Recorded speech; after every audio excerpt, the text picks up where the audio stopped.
بذكرى الشهيد توقف جلال يا زمن بذل روحه الطاهر ولله باعها على منهج الكرار وحسين والحسن تحقق والعدوان وفشل خداعها مضى في سبيل الله ما صابه الوهن وصان الأمانة يوم غيره أضاعها بروحية الإيمان وشموخ ذو يزن حماها وخاض الحرب قبل اندلاعها صنع من شموخ جباله السيف والكفن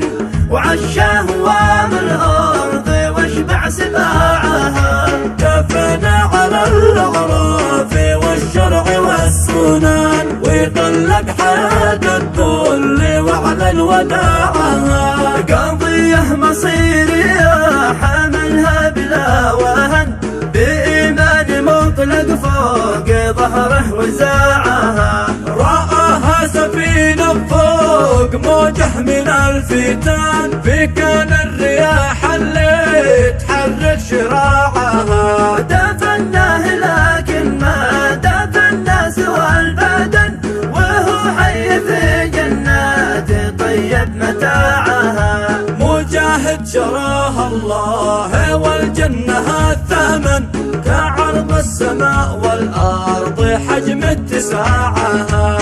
طبيعي إذا هما اليماني في اليمن وقد استراها وافتداها وطاعها فتبت يد أعداها وتبت يد الخوان وتبت يده من خان أرضه وباعها طبيعي إذا هما اليماني في اليمن وقد استراها وافتداها وطاعها